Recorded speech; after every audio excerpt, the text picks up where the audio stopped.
Assalamualaikum warahmatullahi wabarakatuh.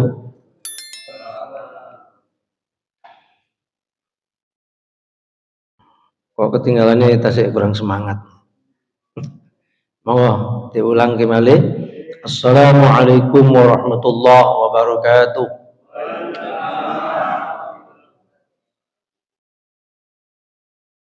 Bismillahirrahmanirrahim. Alhamdulillahirabbil alamin. Wa bihi nasta'in ala umuri dunya waddin. Wassalatu wassalamu ala asyrafil anbiya wal mursalin wa ala alihi wa sahbihi ajma'in. La tadarni fardaw wa anta khairul warithin. Rabbi israh li sadri wa yassir li amri wahlul 'uqdatam min lisani yafqahu qawli.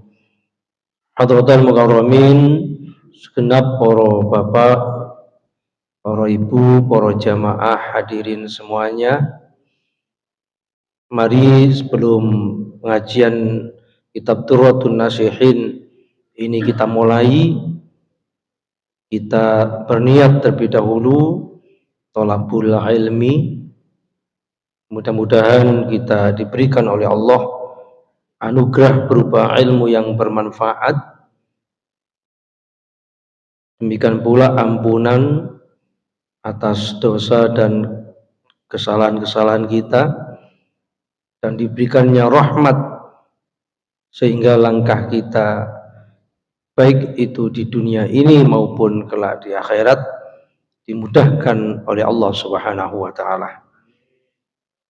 Bismillahirrahmanirrahim.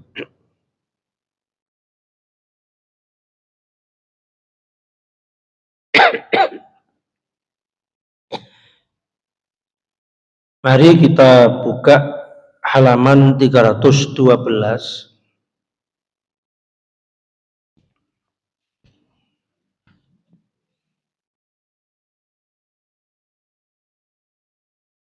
Jumat kali ini genap. Jumat minggu depan itu ganjil tanggal 30 kelima, berarti pengajiannya kan libur. Lalu kemudian Februari itu ganjil karena tanggal 6 awal Februari, berarti pertemuan terakhir nanti kita itu tanggal 13 ya. Karena Ramadan itu perkiraannya antara 18 dan 19. Kalau Muhammadiyah kan sudah menetapkan pakai hisab penanggalan tanggal 18 Februari. Tapi itu 29 Masian. Boleh jadi nanti itu terjadi perbedaan karena ru'yatul hilal kemungkinan ghamamah mendung, sehingga bisa jadi nanti tanggal 19 baru jatuh tanggal 1 Ramadan. Jadi kemungkinan terjadi perbedaan karena Muhammadiyah sudah menetapkan jauh-jauh, sedangkan pemerintah dan mayoritas ormas terutama Jam'iyah Nahdlatul Ulama masih menunggu ru'yatul hilal, sehingga kemungkinan kalau ikmal sempurna Sya'ban sampai 30 Ramadan 30 Sya'ban pasti terjadi perbedaan. Lah kita masih di tanggal 13, masih jauh. Berarti pengajian pertemuan kita terakhir sebelum Ramadan itu Jumat kedua tanggal 13 Februari. Mari kita lanjutkan halaman 312.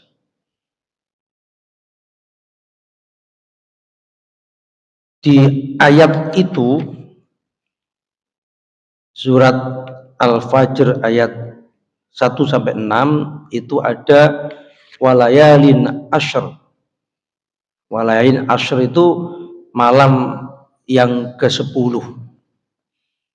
Para ahli tafsir menafsirkan bahwa malam 10 itu satu adalah 10 akhir di bulan Ramadan. Jadi 10 akhir di bulan Ramadan. Makanya kalau kita berbicara tafsir, berbicara tentang penakwilan hadis, itu tidak boleh, tidak bisa merasa yang paling benar, karena tentu penafsiran itu banyak jalan ijtihad dari sekian para ulama, sehingga kalau terjadi perbedaan itu mulai zaman dulu sudah lumrah. Jadi ada 3 hal yang bisa disimpulkan dari yang dimaksud walayalin ashr, 10 malam 10 itu. Yang pertama 10 akhir di bulan Ramadan, karena di situ momentum saat turunnya Lailatul Qadar, sehingga oleh Allah waktu itu digunakan untuk nama sumpah. Jadi walayalin ashr, demi malam yang ke-10. Pendapat yang kedua adalah Dzulhijjah, karena 10 Dzulhijjah itu yang dikenal dengan Idul Adha, karena sebelum dan sesudahnya itu begitu mulia, luar biasa, diapit sebelum dan sesudah. Jadi 10 Dzulhijjah itu jauh sebelum 10 Dzulhijjah itu Tarwiyah dan Arafah, tanggal 8 dan 9 Dzulhijjah. Lalu setelahnya 11, 12, 13 itu adalah hari Tarwiyah, di mana hari itu orang-orang beriman dipersilakan oleh Allah untuk menikmati daging kurban yang telah disembelihnya. Kemudian yang ketiga itu 10 Muharram. Jadi penafsirannya 10 Muharram itu karena malam itu malam yang penuh berkah. Malam yang penuh berkah. Termasuk malam penentuan takdir. Jadi bagaimana takdir manusia itu ditetapkan oleh Allah, karena takdir itu ada 2. Ada takdir mu'allaq yang masih bisa dirubah, bahasa wong Jawa ngoten digantung ya, bisa direvisi. Ada yang sifatnya mubrom, yang pasti. Makanya kita berharap nasib kita mengalami perubahan itu kan di sisi takdir mu'allaq. Misalnya minta panjang umur, minta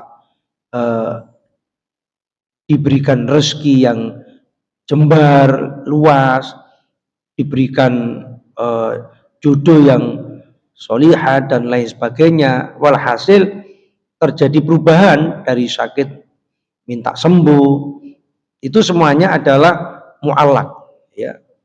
Dan itu tidak bisa berubah takdir itu, melainkan hanya dengan doa. La yuraddu takdir illa biddu'a. Jadi takdir ketetapan Allah itu tidak bisa berubah melainkan dengan berdoa kepada Allah. Makanya kita jangan bosan-bosan, jenuh-jenuh, malas-malas, atau pesimistis untuk memohon kepada Allah. Sehingga kalau di bulan Rajab Sya'ban ini momentumnya adalah doanya Allahumma barik lana fi Rajab wa Sya'ban wa ballighna Ramadan. Itu sudah doa ancang-ancang ya, doa untuk gladi resik. Bagaimana mempersiapkan diri masuknya Ramadan minta keberkahannya kepada Allah di bulan Rajab dan Sya'ban ini. Jadi 10 Muharram itu termasuk juga adalah Aidun Nabiyyin, hari rayanya para nabi. Jadi nabi-nabi dulu, mulai zaman Nabi Adam, Nabi Idris, Nabi Nuh, Musa, Ibrahim, dan begitu seterusnya, hari rayanya ya Muharram itu. Termasuk Rasulullah sebelum diperintahkannya puasa wajib di bulan Ramadan, puasanya ya hanya pada tanggal 10 Muharram itu. Jadi setahun sekali ditambah dengan Yaumul Bid, bulan purnama, 13, 14, 15 setiap bulan di bulan Komariah. Jadi puasanya orang-orang terdahulu dan demikian pula Nabi Muhammad awal kali di Mekah itu ya di tanggal 10 Muharram itu. Makanya puasa itu terjadi banyak perubahan, termasuk sholat, ya, termasuk sholat. Contoh perubahannya adalah sebelum diwajibkannya puasa di bulan Ramadan, Nabi beserta sahabat itu puasanya hanya tanggal 10 Muharram dan Yaumul Bid, bulan purnama 13, 14, 15. Lalu turunlah ayat tentang wajibnya Ramadan, maka puasa Muharram dan Yaumul Bid statusnya menjadi sunnah. Ya ayyuhalladzina amanu kutiba alaikumussyam kama kutiba alladzina min qablikum la'allakum tattaqun. Begitu turun Al-Baqarah 183 itu status Muharram menjadi sunnah. Yang kedua, dulu puasanya Nabi dengan para sahabat itu nggak ada sahur, ya, nggak ada sahur. Demikian pula kalau berbuka itu ya harus saatnya maghrib itu, nggak boleh lebih dari isya. Ya. Bagaimana kalau lupa atau ketiduran sebelum maghrib, ketiduran, bangun-bangun isya, ya udah nggak boleh makan sampai maghrib kemudian hari esok itu. Beda kalau zaman sekarang kan ketika hukum sudah dirubah oleh Allah, pokoknya batas akhir itu ya maghrib, lalu kemudian mengawali puasa lagi ketika fajar shodiq subuh itu. Kalau dulu mboten. Kalau semisal ketiduran gak buka, bangun kok sudah isya, gak boleh makan apapun, dikon poso mana keturun mana, poso mana, kelenger gitu. Ya kelenger ya. Atau lupa.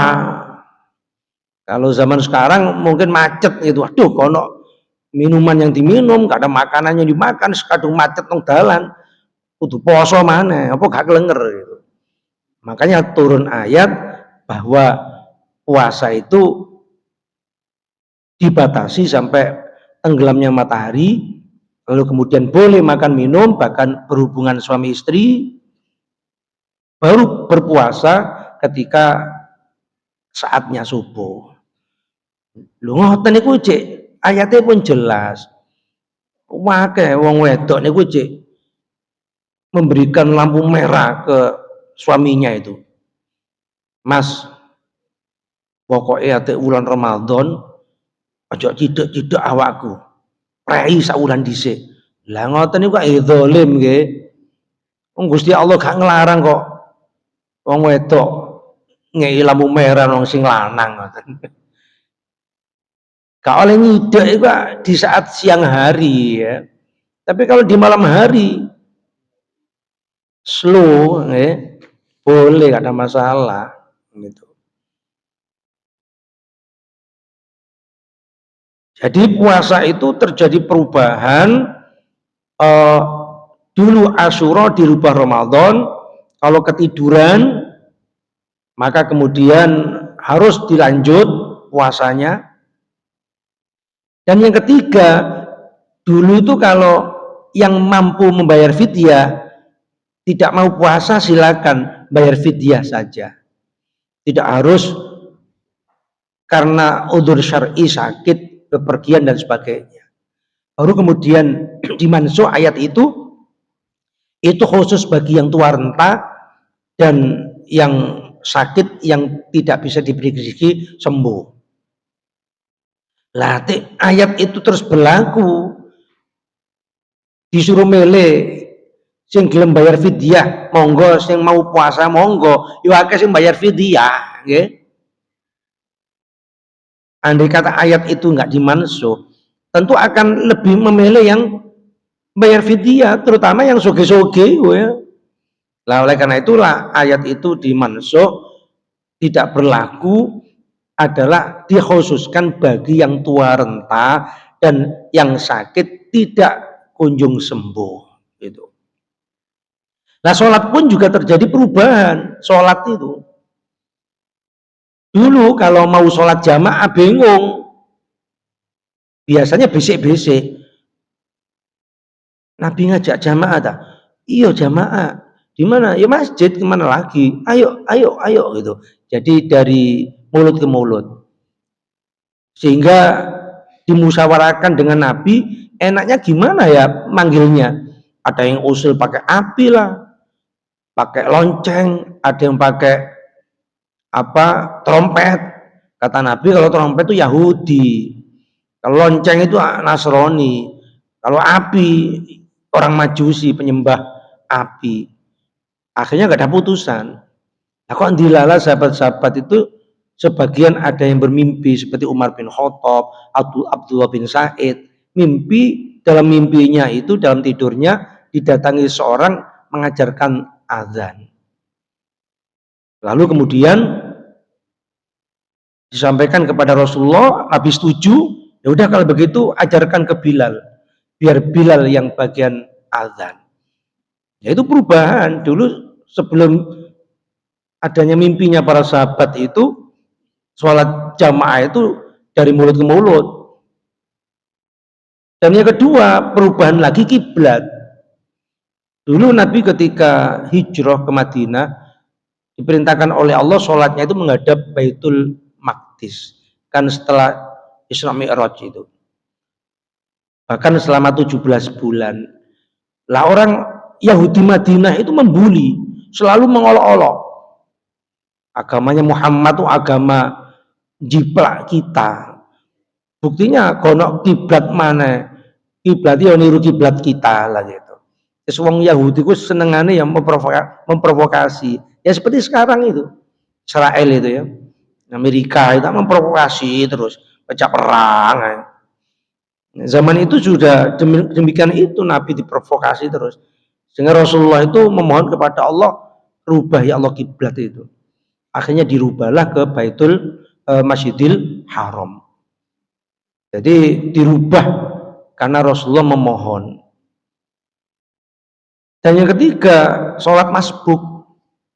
Dulu sebelum Rasulullah memerintahkan bagaimana cara masbuk, itu kalau misalnya Nabi sholat mendapat 2 rakaat, 3 rakaat itu, sahabat yang datang belakangan masbuk itu bertanya-tanya, wis oleh piro?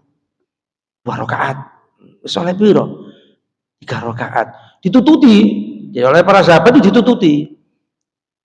Kalau 2 rakaat ya ditututi. Kalau zuhur misalnya 2 rakaat, sehingga nanti salamnya bareng sama Rasulullah. Jadi kebut-kebutan begitu. Lalu suatu ketika Rasulullah itu ketika sehabis ngimami, kan Nabi itu kalau setelah ngimami kan menghadap jamaah kan. Menghadap jamaah. Sunnahnya kan berbalik menghadap jamaah. Jadi tahu satu-satunya kondisi seseorang kan tahu.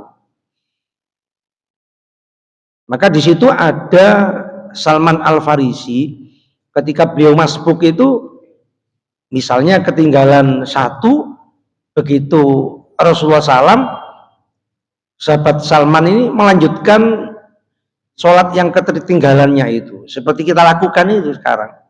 Misalnya kalau kurang 2 ya ditambah 2, 3 ya 3. Nah, Nabi melihat itu senang, maka beliau bersabda, kalau kalian sholatnya tertinggal, tirulah Salman itu.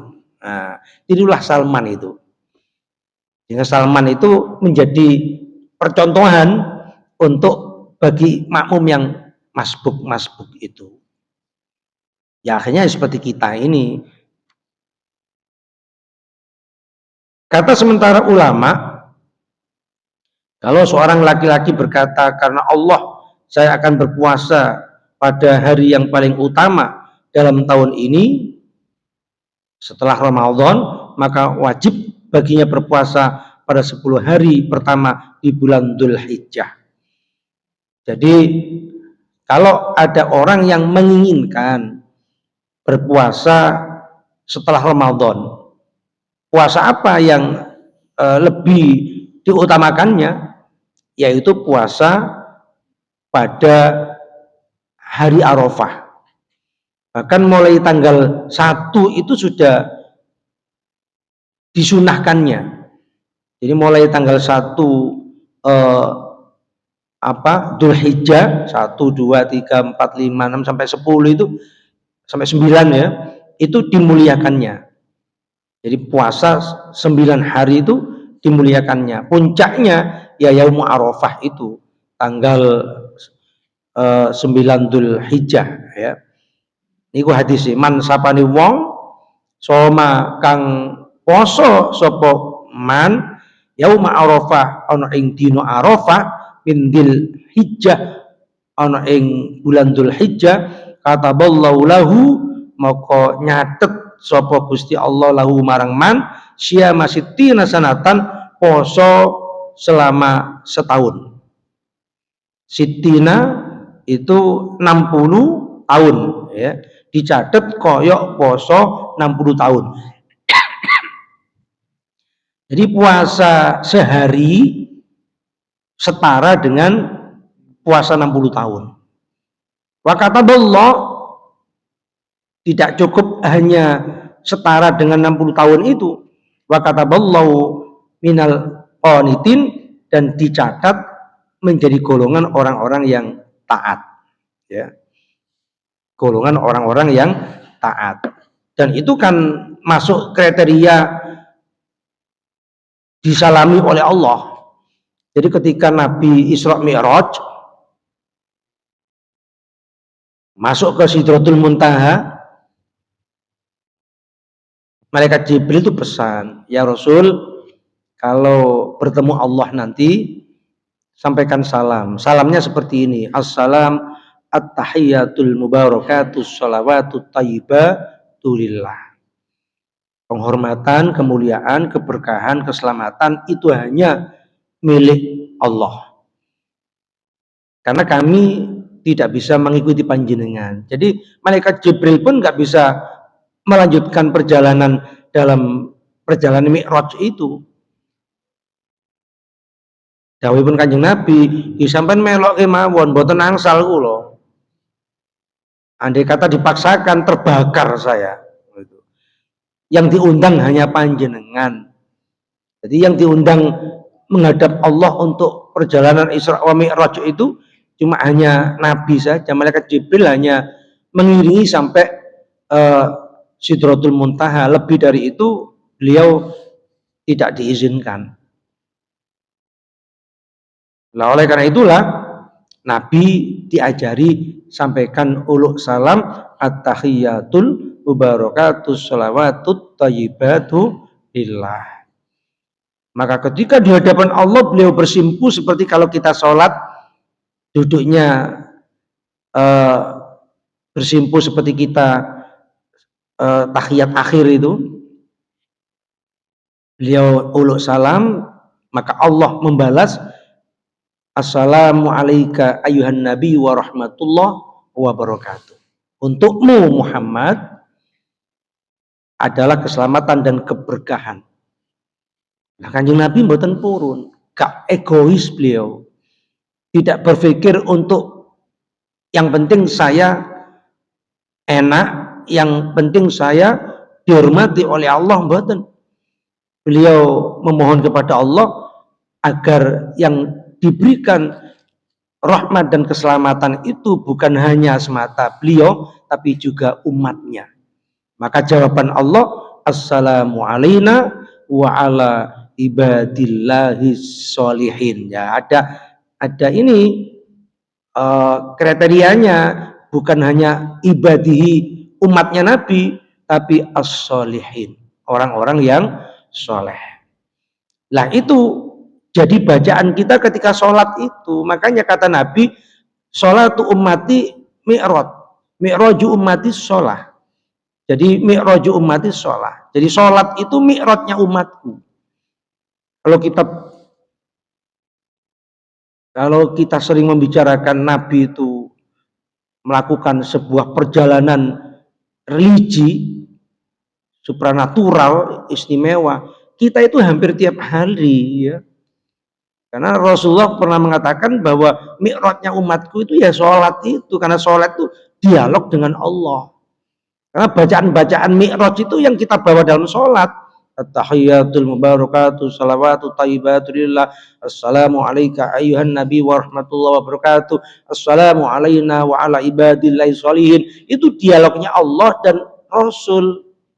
Jadi kalau kita sholat menghayati, sesungguhnya kita ini mi'raj juga, ya, berada di alam yang berbeda. Makanya Isra wa Mi'raj itu peristiwa yang termasuk ghaib, yu'minuna bil ghaibi, termasuk hal yang ghaib.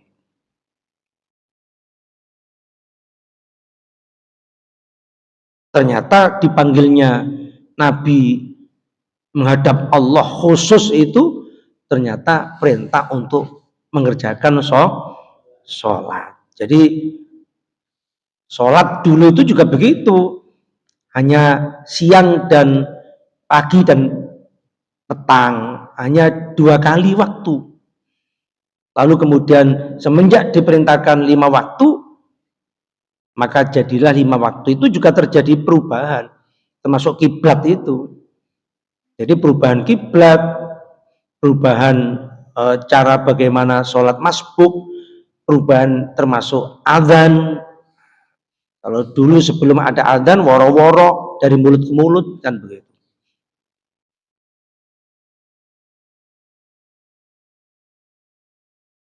Lanjutnya diriwayatkan oleh Ibnu Abbas, sesungguhnya Rasulullah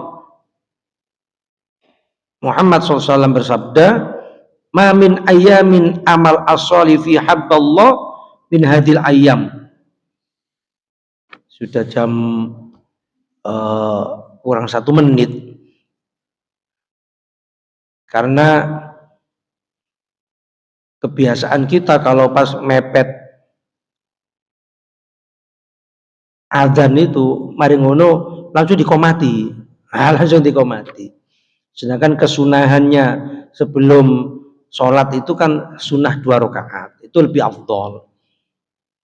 Wong sholat Jumat saja, sholat sunnah qobliyah itu diperdebatkan, ada yang mensunnahkan, ada yang tidak. Beralasan yang mensunnahkan itu karena setiap sholat fardu itu disunahkan sebelumnya sholat 2 rakaat. Berarti kan afdol juga walaupun bukan sunnah muakkad. Makanya kita sepakati belum adzan sudah berhenti. Biar apa? Gak ada alasan langsung dikomati gitu ya. Gak ada alasan untuk dikomati. Saya kira demikian para bapak, ibu. Barangkali ada yang bertanya tak? Sampun cukup? Oke, 1 aja, monggo panjenengan. Oke.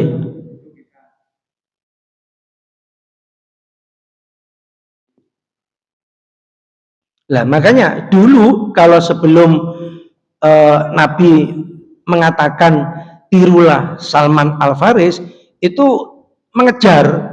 Jadi misalnya kalau ketinggal 2 ya dikejar, lalu kemudian salamnya bareng. Nah setelah Rasulullah mengatakan, lah itulah pelajaran yang bagus cara bagaimana Salman sholat. Jadi sahabat Salman itu kalau sholat ketertinggalan, ya beliau mengikuti yang terakhir. Begitu Rasulullah salam, beliau melanjutkan kekurangannya. Sehingga Rasulullah mengatakan itulah yang benar Salman itu. Nah, makanya kadang amal kita dalam keseharian itu enggak selalu dari Rasulullah. Adzan itu mimpinya para sahabat, termasuk itu tadi masbuk itu dari Salman, termasuk misalnya sholat sunnah wudhu itu Bilal, tapi Rasulullah mensetujui, termasuk sholat witir setelah Isya tidak harus malam hari penutup rangkaian dari sholat malam Abu Bakar. Jadi walhasil apa yang menjadi amaliyah para sahabat Nabi setuju dan ditetapkan itu termasuk juga menjadi hadis. Jadi ngoten nggih. Jadi bukan mengejar, tapi setelah salam baru melanjutkan kekurangannya. Lah yang repot tuh kadang banyak orang keliru maghrib. Nah kalau maghrib gimana? Ya kalau maghrib misalnya dapat satu, ya nanti duduk untuk tahiyat lagi, berarti tahiyatnya menjadi 3 kan, gak ada masalah ya, seperti itu seharusnya. Bukan terus dapat satu terus tahiyatnya ikut imam dilanjut sampai selesai sehingga cukup 2, mboten begitu caranya. Saya kira demikian. Lah subuh juga begitu, walaupun sudah ikut kunut imam, tapi karena nututinya itu setelah iktidal, berarti dia mengikutinya pun juga harus pakai kunut lagi. Monggo, karena waktunya sudah lebih dari 3 menit, mugi-mugi dados ilmu yang bermanfaat. Mugi-mugi persiapan untuk Ramadan diberikannya kita panjang umur oleh Allah, sehat walafiat, Sya'ban bisa menjalankan ibadah dengan sempurna hingga Ramadan nanti pun oleh Allah kita bisa melaksanakan sebaik-baiknya. Demikian, mari kita tutup dengan doa majelis. Subhanakallahumma wa bihamdika asyhadu an la ilaha illa anta astaghfiruka wa atubu ilaik. Assalamualaikum warahmatullahi wabarakatuh.